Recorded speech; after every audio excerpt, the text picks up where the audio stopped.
In 1967, Granada Television produced an episode of World in Action, all about the Norris family and their daughter Sharon, who was receiving treatment for acute leukemia at the Royal Marsden Hospital.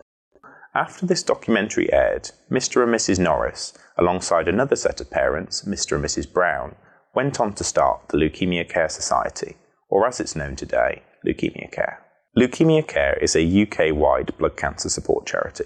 For over 50 years, we've been providing information, advice and support to anyone affected by blood cancer. We're delighted to be sharing this documentary that led to our founding. I hope you enjoy the film. Well, on the Saturday morning, the doctor called to give us the result of the blood test. My husband was out, and I could see by his face that it was not good news. So I took him into the kitchen. I had the other children in here, of course. I didn't want them to hear. And he first of all asked if my husband was in. I said no, and he said, well, I'm very sorry because I'm afraid I have bad news for you. So I just wanted to get over as quickly as possible. I said, will you please tell me what it is? And he said the result of the blood test was not good. So I said again, well then, will you tell me what it is, please? And poor man, I think he was, and he beat about the bush a bit. And I said to him, tell me straight out. And he said, your daughter has a very unpleasant disease of the glands. It's called leukemia. Leukemia, cancer of the blood, is an ominous disease. In its acute form, killer. Because of its inevitability, it's not talked about openly, and much of the experimental treatment is not widely known. This is a report of how leukemia affected one family, Bill and Annette Norris, and their 3 children. It shows his concern for lack of information and money, and of the treatment he found for a leukemia victim, his 7-year-old daughter, a girl called Sharon. And he said, I don't think I need to tell you what that means. And as far as I knew at that stage, it was incurable. In fact, I think they reckon she wouldn't have lived 3 weeks without a transfusion. And I think at that stage, he thought the possible prognosis was about 6 months. Our problem was that we really had no means of knowing exactly what forms of treatment were available.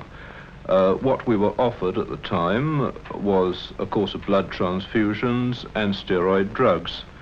And as ordinary laymen, we had no means of telling whether this was all that was available or not.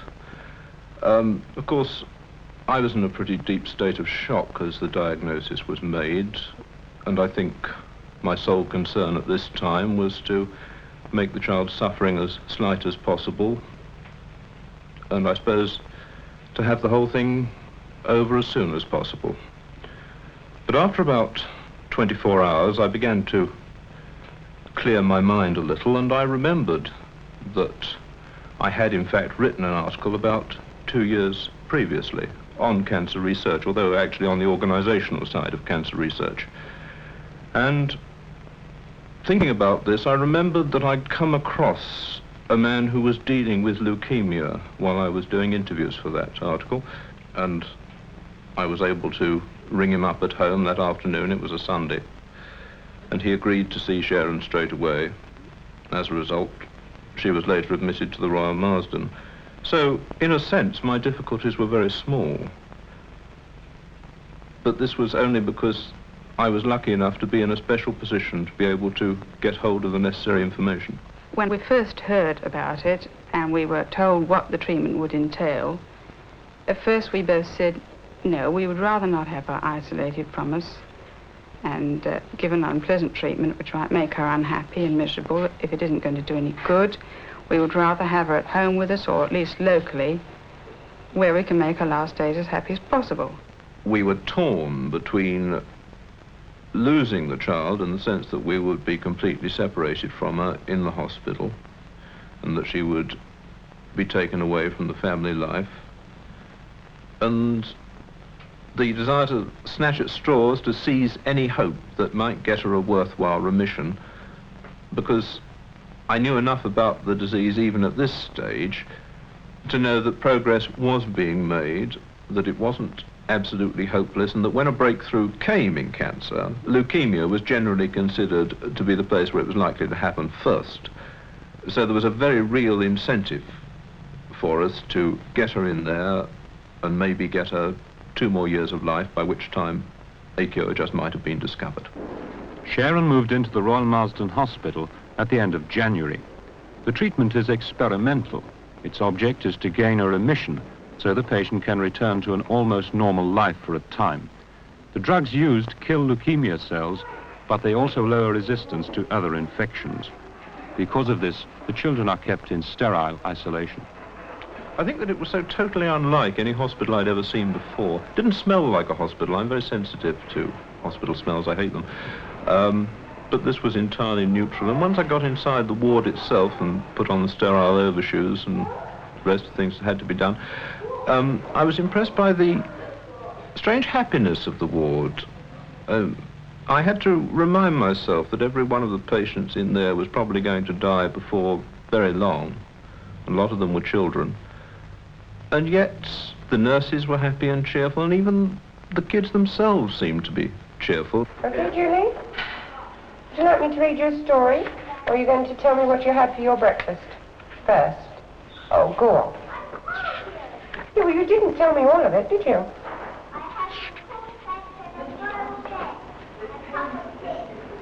And how many cups of coffee did you have? 2. My goodness, you will get fat. And the nurse had 1. Oh, jolly good. Only 1. And what are you going to have for dinner? Mind you don't drop that. And what else? You don't know? And did you have your apple today? No? How about your orange juice? You haven't finished it, have you? Well, you better drink it.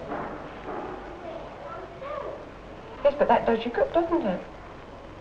And you haven't drunk much, have you, today? No. I shall have a little drink, and then we'll read a story. You see if you can drink it all. There's a good girl. One of the worst things we found about this disease is the feeling of utter helplessness you have. When I've been visiting her, normally, when she's well, there are no difficulties. You can talk to her quite cheerfully, and she's remained very cheerful and happy. And you don't feel it so badly. But at times when she hasn't been so well, and for a period of a couple of weeks she was desperately ill, you do get this feeling of utter helplessness coming back. You sit on the other side of a glass screen, and there is absolutely nothing you can do. You know, you want to break it all down and charge through and hold her in your arms, and you know you mustn't and you can't. But then you know the reasons why you mustn't, and you know that everything possible that could be done for her is being done in there, and this helps. Each patient is a step forward in the research program. Everything they do for each patient is carefully tabulated, statistics made. All the most possible detailed notes are taken, and of course on those notes they base future treatment. And so you felt that even some little new thing that they might do for your child, even though it might not save her, might help to save some other future patient, and then you could therefore feel that you were doing something, well, for humanity, if you wanted to be very, very philosophical about it, as well as trying to save your own child. The place radiated such confidence, a sort of pioneer spirit. They're all desperately anxious to make their medicines work, to find a cure. The kind of treatment given at the Royal Marsden is one of several experimental treatments for leukemia. It has been used in France and America for some years. News of the existence of this form of treatment in Britain is at present confined to only 3 regional hospital boards because of the money and skill required. Having looked into the subject a little, I've become personally convinced that the line of research being carried on at the Marsden is the one which offers most hope at the present time. I have a feeling that medical opinion in this country has to some extent been dragging its feet. There are many critics of the work at the Marsden. A lot of doctors, and laymen too possibly, think that this treatment is too harsh, that it's wrong to keep children in isolation, that it's wrong to give them doses of drugs which themselves are so toxic that they cause side effects. They cause, for instance, ulceration of the mouth, in many cases, because they're stopping the cell division and preventing the new membranes forming, this sort of thing. Most of these criticisms, in my experience, are made by people who haven't in fact seen the unit at work. Peter, you got to eat it. What do you want? You tell me what you want.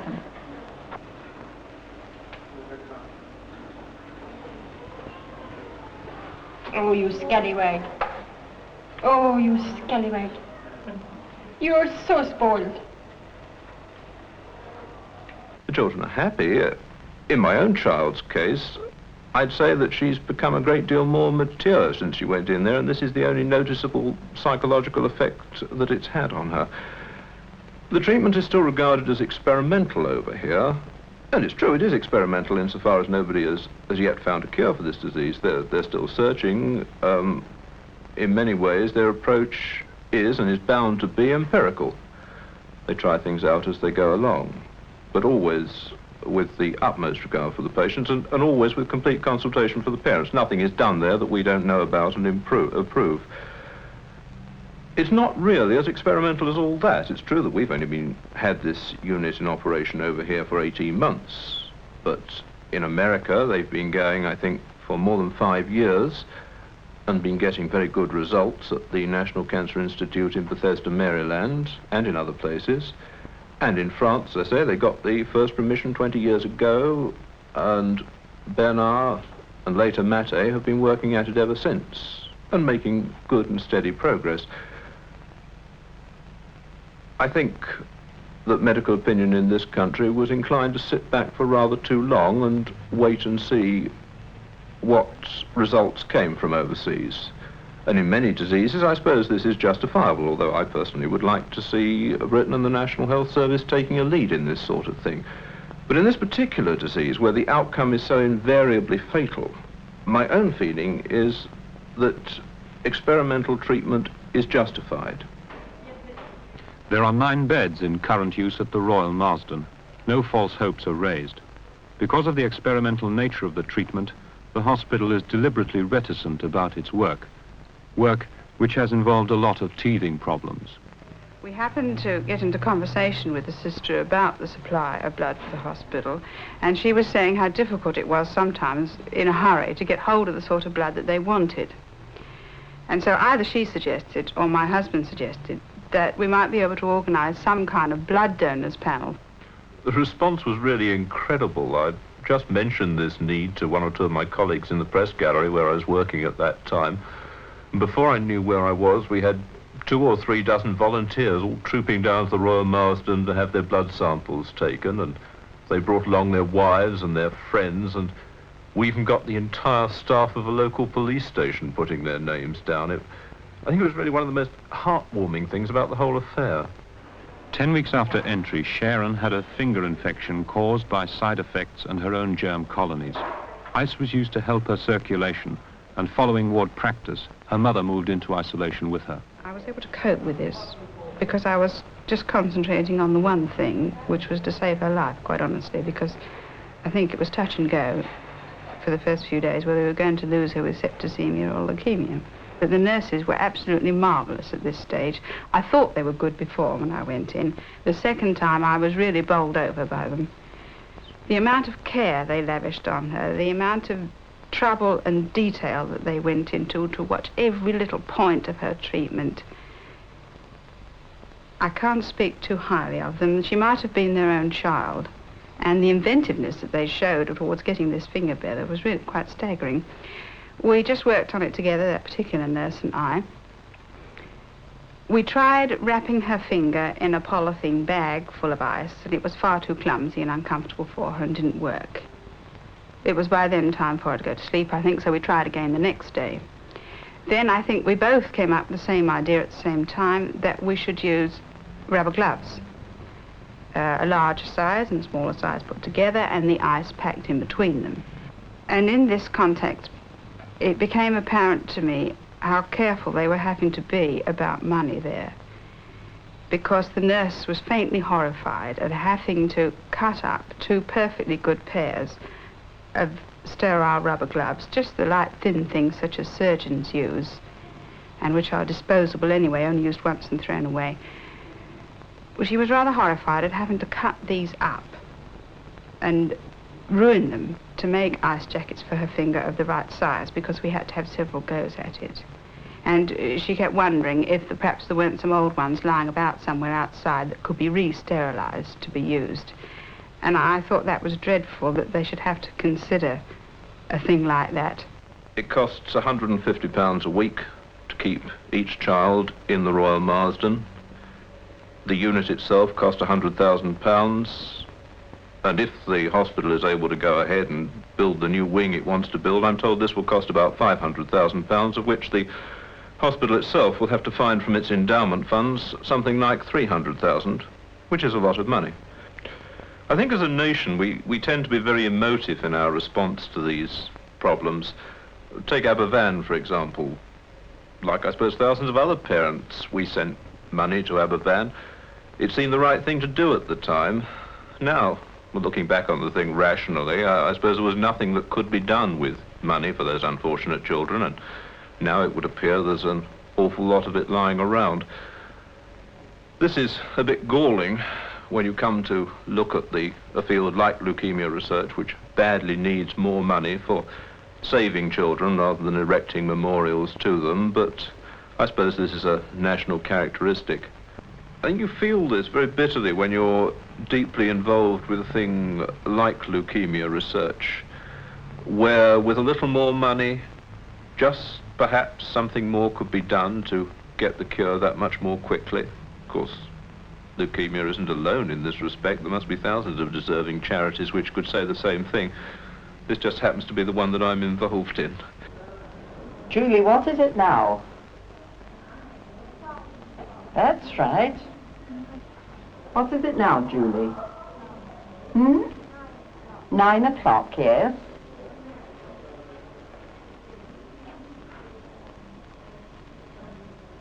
Julie. The Norrises feel leukemia should be discussed more openly, and they received many letters after he wrote an article in the Times. And the little one. I've got one here from a parent whose 5-year-old daughter at present has leukemia of the same acute lymphatic type that my daughter has. And he tells how she was sent to a hospital. I better not say which one. Anyway, this man was very worried about his daughter and took another opinion from a specialist, one of the leading men in the leukemia field. And he recommended that different drugs should be used, and sent this recommendation down to the hospital where she was being treated. The hospital refused to act on his advice. And this parent tells me that he had considerable difficulty and in the end decided to take the child away from that hospital and send her to another one where she could get this treatment. And as a result, perhaps, his daughter is still alive and well and still in remission after about 9 months. This, I felt, was another case of somebody who really had to act on his own initiative to find out what treatment was available. I don't think these are isolated cases. There's another one here from a man whose daughter unfortunately has died. She suffered from myeloid leukemia, which is a much more difficult form of the disease to treat. And he writes here, there are many aspects of leukemia, both medical and from the publicity angle, which require examination. My wife, who is a state-registered nurse and therefore not without some medical knowledge, is not at all impressed, and like myself, feels that something must be done to raise the veil of secrecy thinly disguised as medical ethics and get things moving in a big way in the direction of finding a cure. this seems to me to be the point, that there has been too much secrecy over this thing. Leukemia has been a word uttered in hushed whispers. I've had a letter from somebody connected with a charitable fund for leukemia research, who says that if he goes around collecting money, half the people he talks to don't even know what leukemia is. And yet this condition, though rare, it affects 50 people in every million. It's not all that rare. 3,000 cases a year in this country alone is not all that rare. I feel sorry and annoyed that there may well be parents who were less fortunate than myself in being able to find out the latest forms of treatment available, and who may possibly have not had the best treatment for their children through simple ignorance. It seems incredible to me that in a society where we have very advanced forms of communication and what is sometimes lauded to be the best health service in the world, that this sort of situation should be able to arise. I don't know quite how you counter this. An idea which has occurred to me is that it might be possible to form some sort of association among parents who have had children with leukemia, some sort of Leukemics Anonymous, if you like, that might be able to offer help, advice and comfort to these people. It's rather like alcoholics in a way. You know, the only person who can really understand their problems is somebody who's been through it themselves. At the moment, everybody is so scattered, and we're separated by this sort of veil of... It's not a veil of secrecy exactly, but there's a lot of professional pride involved in this, and everybody, I suppose, tends to champion their individual forms of treatment. I'm as guilty of this as anybody. But if we all knew more, if we could get this thing out into the open, and if at the same time we could give a little help and understanding, I think the day when leukemia is no longer the dread disease it is at the moment might be brought just that much nearer. Sharon Norris never left isolation. On May the 28th, when a remission seemed likely and she was due to rejoin her family, her mother received a phone call. Sister rang up about 8:20 on the Sunday morning. She said Sharon had been taken very ill. They were very worried about her and would we please go over straight away. We made arrangements for the other children to be taken care of. Got over there about 10:30.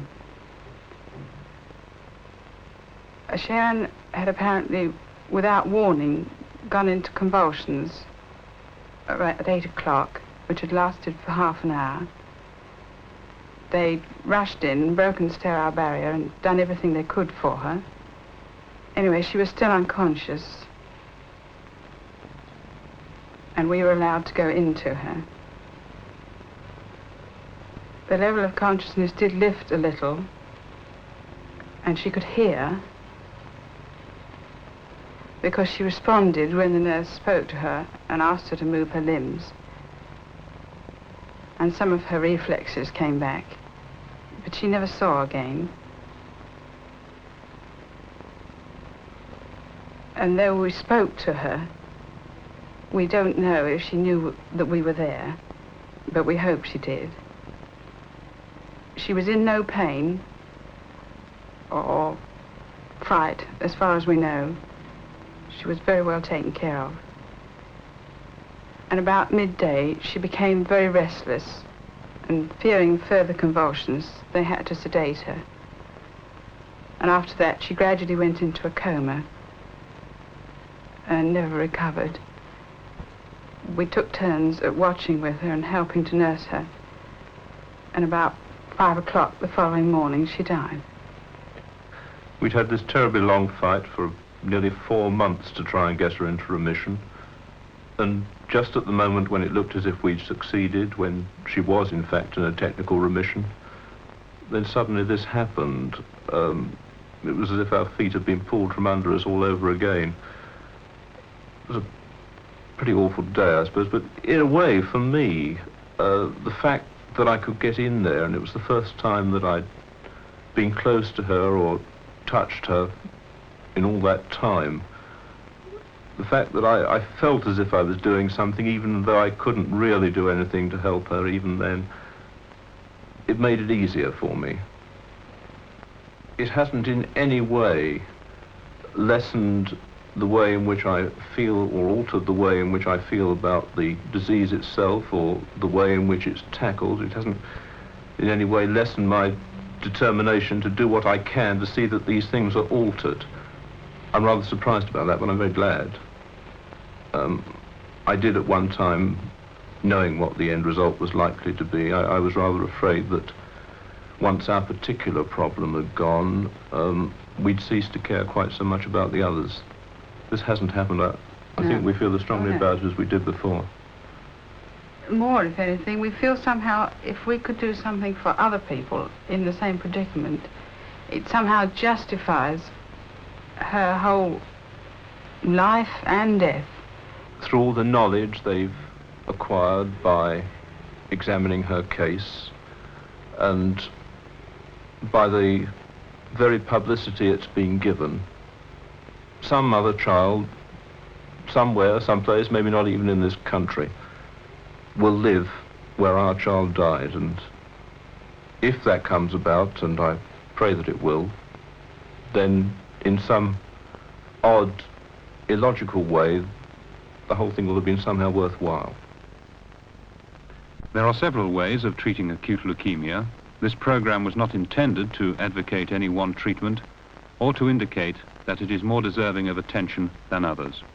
It told the story of one family who chose experimental treatment in which the pioneers are children like Sharon.